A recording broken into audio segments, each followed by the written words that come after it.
The burning बस update हम आपको दे दें जरा। जिंदा जलकर 20 लोगों की मौत की पुष्टि हो चुकी है। जलने की वजह से शवों को पहचानना बहुत मुश्किल हो गया है और शवों की पहचान के लिए डीएनए टेस्ट हो रहा है। डीएनए टेस्ट के लिए 19 शव लाए गए हैं। जोधपुर में शवों का डीएनए टेस्ट होगा। महात्मा गांधी अस्पताल की मोर्चरी में 9 शव रखे गए हैं। 10 शवों को एम्स की मोर्चरी में रखवा दिया गया है।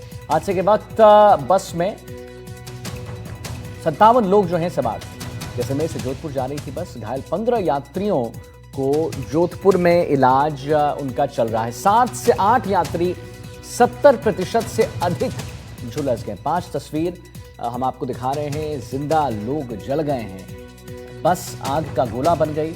चलती बस में आग लग गया। घायलों का अस्पताल में इलाज जारी है। आग में झुलसकर 20 लोगों की मौत हो गई है और डीएनए टेस्ट से शवों की पहचान की जा रही है। तो जिंदा यहां पर लोग जल गए हैं। जिंदा जल गए हैं लोग। जरा ये समझिए कैसे। पहली तस्वीर आप देखिए। आग का गोला बन गया बस। चलती बस में आग लग गई। घायलों का अस्पताल में इलाज जारी है। आग में झुलसकर 20 लोगों की मौत हो गई। डीएनए टेस्ट से शवों की पहचान भी चल रही है और हो ही रही है और होगी, आगे भी होगी। लेकिन उस बीच कई सवाल, कई ज्वलंत मुद्दे जिस पे हम जरूर बात करेंगे। इसको पूरा डिकोड करने की कोशिश करेंगे कि आखिर ये हादसा हुआ तो हुआ क्यों, क्या वजह रही। शॉर्ट सर्किट तो चलिए हम समझते हैं, लेकिन ये भी बात खबर सामने आई, ये भी बात सामने आई है कि इस बस को मॉडिफाई किया गया था। ये एक नॉर्मल बस थी, इसे मॉडिफाई किया गया। क्यों मॉडिफाई किया गया, क्यों उसे परमिट दिया गया, कई सारे सवाल हैं जो मन में हैं और आपके मन में भी होंगे। और एनडीटीवी राजस्थान पर हम आपके ही सवालों को जरूर जो हैं सामने रखेंगे। एक पिकअप वैन की कंटेनर से टक्कर हुई थी। दौसा में बड़ा सड़क हादसा। पिकअप वैन में 20 से ज्यादा श्रद्धालु बैठे हुए थे। 13 अगस्त की हम बात कर रहे हैं। यूपी के एटा जिले के असरौला की घटना। हादसे में 7 बच्चे समेत 12 लोगों की मौत हुई थी। 13 अगस्त 2025 को यह घटना घटी। खाटू श्याम और बालाजी, सरासर बालाजी मंदिर से लौटते वक्त यह हादसा हुआ था। एक पिकअप वैन की कंटेनर से यहां टक्कर हुई थी और पिकअप वैन में 20 से ज्यादा श्रद्धालु बैठे हुए थे। यूपी के एटा जिले के असरौला के ये लोग थे। हादसे में 7 बच्चों समेत 12 लोगों की मौत हुई थी। 2025 की ही, इसी साल के अगस्त की हम बात कर रहे हैं। सितंबर अक्टूबर 2 ही महीना हुआ है दोस्तों, सिर्फ 2 महीना। अगस्त, सितंबर, अक्टूबर और फिर एक घटना घट जाती है। बहरहाल हम आपको ताजा अपडेट दे दें। जोधपुर में शवों का डीएनए टेस्ट होगा। महात्मा गांधी अस्पताल की मोर्चरी में 9 शव रखाए गए हैं। 10 शवों को एम्स की मोर्चरी में रखवाया गया है और हादसे के वक्त जो है 20 लोगों की मौत की पुष्टि हो चुकी है। जिंदा जल गए हैं वो लोग। कई शव ऐसे हैं जिनको देख पाना मुश्किल है, जो समझ में नहीं आ रहे हैं। वो प्लेन क्रैश याद कीजिए, कुछ महीने पहले जो हुआ था और दर्दनाक हादसा, जहां पर शवों का ऐसे ही डीएनए टेस्ट हो रहा था क्योंकि उसे समझ पाना, शिनाख्त कर पाना उसकी बहुत मुश्किल भरा एक चुनौती बन चुका था। और ऐसा ही कुछ यहां पर भी देखने को मिला है। हादसे के बाद चीख पुकार मच गई। कई लोगों की हादसे में मौत की खबर है। जैसा हम पुष्टि कर रहे हैं 20 लोगों की।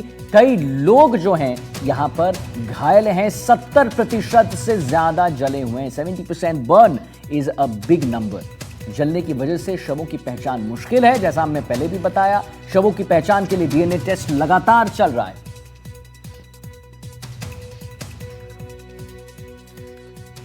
हादसे में जोधपुर के महेंद्र मेघवाल की भी मौत हो चुकी है। आर्मी के आयुध डिपो में तैनात थे। दीपावली की छुट्टी में जैसलमेर से जोधपुर अपने परिवार के साथ घर लौट रहे थे और उसके बाद उनकी मृत्यु हो गई। दर्दनाक मौत हुई है। क्या बोलें, जितना बोलें उतना कम है। दीपावली अब कुछ ही रोज दूर है और उससे पहले इतनी बड़ी घटना, इस पर लोगों के घर के चिराग बुझ गए हमेशा हमेशा के लिए। दुख बहुत है। और देखिए एनडीटीवी राजस्थान पर हम सिर्फ खबर नहीं दिखाते हैं दोस्तों, हम जो है उस दुख को समझते हैं। और आपको भी जरा हम जरा सोचिए कितना बड़ा संकट रहा होगा, कितना बड़ा संकट, पहाड़ टूट गया होगा उस परिवार पे। आर्मी में कार्यरत बच्चे हैं छोटे छोटे, छुट्टी लेकर घर जा रहे थे और उसके बाद खत्म हो गए। जरा उस परिवार के बारे में सोचिए दोस्तों, इन बच्चों के बारे में सोचिए। हम एनडीटीवी राजस्थान पर देखिए सिर्फ खबर आपको नहीं बताते हैं, हम एक खबर को महसूस करते हैं, वो आपके समक्ष हम लाते हैं। और हम जरूर हमारी यही थॉट रहती है, हमारी यही प्रार्थना रहती है कि आप भी इस संकट की घड़ी में उनके लिए प्रार्थना कीजिए, महसूस कीजिए कि कैसा उन्हें लग रहा होगा। जैसलमेर से जोधपुर लौट रहे थे, घर लौट रहे थे, परिवार के साथ घर लौट रहे थे ये, और खत्म हो गए। हादसे में जोधपुर के महेंद्र मेघवाल की मौत हो गई। आर्मी के आयुध डिपो में तैनात थे, हमारे आर्मी पर्सन थे, हमारे देश की रक्षा में लगातार जुड़े हुए थे, परिवार के साथ घर लौट रहे थे, और कैसे ये दीपावली का जो त्योहार है मातम में बदल गया, कोई नहीं जानता था, कोई नहीं किसी ने नहीं सोचा था। जैसलमेर से जोधपुर ये घर लौट रहे थे, और ऐसे कई परिवार हैं, कई परिवार हैं।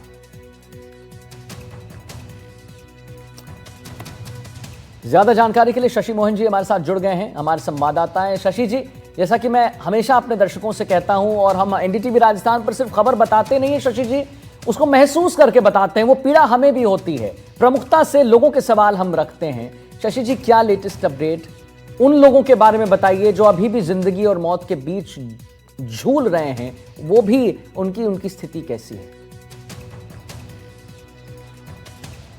देखिए, जो अभी भर्ती हैं उनमें से 3 की हालत गंभीर बताई जा रही है, जो 80% से ज़्यादा झुलसे हुए हैं।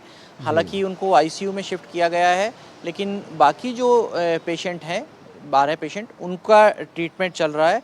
और हमारे सहयोगी मुकुल से भी हम इस बारे में बात करेंगे, लेकिन उससे पहले दर्शकों की जानकारी के लिए बता दें कि तकरीबन 7 लोगों की शिनाख्त हम एनडीटीवी राजस्थान अपने स्तर पर अलग अलग लोगों से बात करके, अलग अलग परिजनों से बात करके कर चुके हैं। इसमें एक परिवार है जिसके 5 सदस्य चले गए।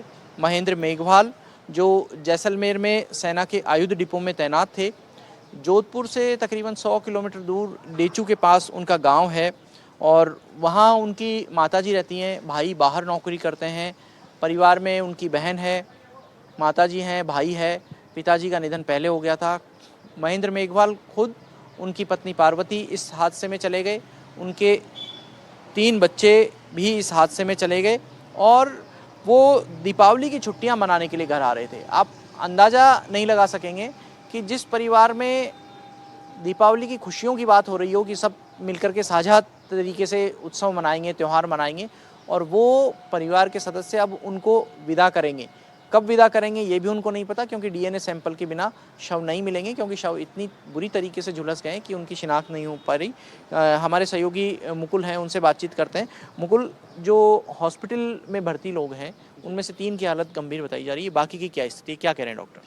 बिल्कुल, जो 3 हैं जो ज़्यादा क्रिटिकल हैं उनको जो है वो बर्न आईसीयू में जो है वो वेंटिलेटर पर शिफ्ट किया गया है, और इसके अलावा जो अन्य जो घायल हैं उनकी स्थिति बेहद नाजुक बताई जा रही है, जिसमें जो अधिकांश हैं कोई 60% जो है वो जला हुआ है, कोई 70% तक जला हुआ है। और जैसा कि कल जब मुख्यमंत्री भजनलाल शर्मा जब पहुंचे थे तो उन्होंने भी साफ हिदायत दी थी, क्योंकि जो बर्न केस होते हैं उनमें इन्फेक्शन का खतरा ज़्यादा रहता है। और मुख्यमंत्री ने भी जो है जब वो उनके घायलों के कुशलक्षेम पूछने गए थे तो तमाम प्रशासनिक अधिकारियों को, चाहे वो पुलिस कमिश्नर हो, जिला कलेक्टर हो, उनको भी बाहर रखा गया था। और सिर्फ जो चिकित्सा विभाग से जुड़े हुए जो अधिकारी हैं, चाहे एसएन मेडिकल कॉलेज के प्रिंसिपल हैं, जो एमजीएस के सुप्रीडेंट हैं, मथुरा दास माथुर के सुप्रीडेंट हैं, और जो बर्न यूनिट के प्रभारी हैं, उनको ही भीतर प्रवेश दिया गया था। और एक एक से जो है वो मुख्यमंत्री ने जो है मरीज की जानकारी ली, और किस प्रकार से उनका जो है वो उनको इमरजेंसी में लाया गया, तब से लेकर आगे उनकी क्या उपचार दिया जाएगा, अगर जरूरत पड़ी तो जयपुर के एसएमएस अस्पताल से भी जो है वो विशेषज्ञों को जो है वो यहाँ भेजने की जो है वो तैयारी कह सकते हैं। बर्न वार्ड में बहुत सावधानी बरतनी होती है, क्योंकि जो सेप्टिसीमिया होता है, जो इन्फेक्शन होता है, वो बहुत जल्दी हो जाता है बर्न के पेशेंट के।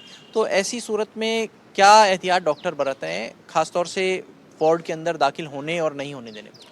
जैसा कि जो मरीज जो उसमें बर्न आईसीयू में है उसमें तो किसी को भी जो है परिजन को प्रवेश नहीं दिया जा रहा है। और इसके अलावा जो जनरल वार्ड में फिलहाल जो बर्न यूनिट है उसमें जो मरीज जो भर्ती हैं उनके पास भी जो है परिजन को पूरे प्रिकॉशंस के साथ में जो है वो मास्क होना चाहिए, सर पर जो है वो एक कैप होनी चाहिए, और सारे प्रिकॉशंस। क्योंकि कल जिला कलेक्टर जोधपुर जो है वो गौरव अग्रवाल, उन्होंने भी जब घायलों को यहाँ लाया जा रहा था तो तमाम जो लोग उस समय जब बिना मास्क के, तो उनको भी जो है ये निवेदन किया गया था, क्योंकि जो घायल आ रहे थे तो करीब 70% से अधिक घायल थे तो उन्हें इन्फेक्शन का खतरा ज़्यादा रहता है। तो उन्होंने ये एक निवेदन किया था कि सभी लोग जो है वो मास्क पहने, जिससे कि जो है वो भी इन्फेक्शन से बच सके और जो घायल है उनको भी जो है किसी प्रकार का जो है वो बैक्टीरिया ना लगे, इन्फेक्शन ना लगे, जिससे उनका जो है वो एक बेहतर उपचार उनको जो है वो समय पर जो है वो मिल सके। प्रभारी मंत्री मदन दिलावर भी आ रहे हैं। जी बिल्कुल, आज करीब 12 बजे जो है वो जिला प्रभारी मंत्री मदन दिलावर जो है उनका प्रस्तावित कार्यक्रम है, जहां वो सीधा महात्मा गांधी अस्पताल पहुंचेंगे और जो भर्ती हैं मरीज उनकी जानकारी लेंगे, चिकित्सकों से जानकारी लेंगे और किस प्रकार से उनको उपचार दिया जा रहा है उसको लेकर भी जो है वो डॉक्टरों से फीडबैक लेंगे। तो आदित्य, आपने देखा कि प्रभारी मंत्री मदन दिलावर भी पहुंच रहे हैं और जैसा हम बता रहे थे, महेंद्र मेघवाल, उनकी पत्नी पार्वती जो लवारन है जोधपुर में, वहाँ के रहने वाले हैं, और उनके पुत्र शौर्य मेघवाल 10 वर्ष, दीक्षा जो उनकी पुत्री थी उसकी उम्र 8 वर्ष थी, और खुशबू जिसकी उम्र 7 वर्ष थी। तो इस दर्द की, इस पीड़ा की कल्पना नहीं की जा सकती जो इस परिवार पर बीत रही होगी। इसके साथ में एक और परिवार है जिसके भी सदस्य यहाँ पर आए हुए हैं, हम उनसे भी बात करने की कोशिश करते हैं। जैसलमेर के चांदन के रहने वाले हैं जूसफ के भाई चले गए हैं, हुसैन, जो हमने इनसे बातचीत की, हमने उनका आधार कार्ड भी लिया, तो हमने उनसे जानने की कोशिश की। जूसफ जी, क्या बात हुई आपकी, क्या प्रशासन से बातचीत हुई, क्या कह रहे हैं? प्रशासन तो कुछ नहीं हुई। तो आपके भाई चले गए हुसैन जी, उनसे कब बात हुई? वो तो कल मेरे साथ ही था। मैं जैसलमेर से वो बस में चढ़ गया, मैं मेरी दूसरी गाड़ी दूसरी रवाना हुआ। अच्छा, कहाँ जा रहे थे वो? गाँव ही आ रहे थे? मैं चांदन आ रहे थे। हाँ। तो अब नहीं, अभी प्रशासन के अधिकारी आए थे, आपसे कह रहे थे कि आप एक दरखास्त लिख के दो। और वो कहा तो 10 बजे तक फ्री करवा देंगे। डीएनए जांच के लिए सैंपल दिए आपको? नहीं डीएन नहीं, इतनी लाश हमारी जली हुई नहीं है, सेफ है बिल्कुल। हाँ, पहचान में है। शिनाख्त हो गई। और कौन कौन थे इनके परिवार में? बच्चे कौन हैं? एक बच्चा, इसके साथ में कोई नहीं था, अकेला ही था। हाँ। तो ये हुसैन खान जो चले गए वो अकेले थे बस में, और जैसा कि आपने सुना, जूसफ खान उनके भाई हैं, वो बता रहे थे कि कल ही उनकी बात भी हुई थी, साथ में थे। ये जैसलमेर से दूसरी गाड़ी में आ गए और वो बस में आ रहे थे क्योंकि चांदन के पास इनका गांव है, जवान नई, वहाँ पर ये आ रहे थे। तो और एक और अभी परिजन आए हैं, उन्होंने भी अपने छोटे भाई को खो दिया है। हालांकि यहाँ मॉर्चरी से लगता हुआ ही कॉटेज वार्ड का हिस्सा है, जहाँ पर कॉटेज वार्ड नंबर 4 और 5 में डीएनए जीनोम सीक्वेंसिंग से पहले सैंपल लेने की व्यवस्था की गई है।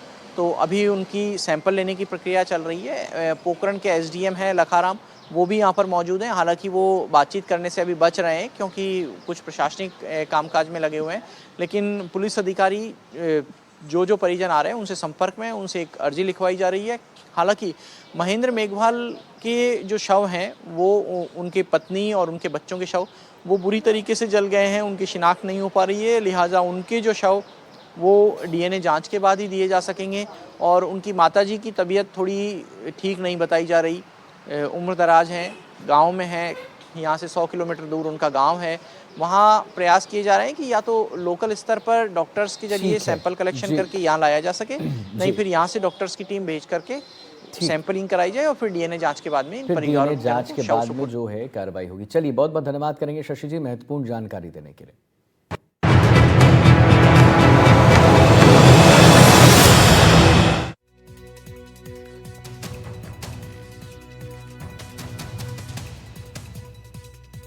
आइए बात करेंगे 100 न्यूज की, आने 100 खबरें फटाफट अंदाज में।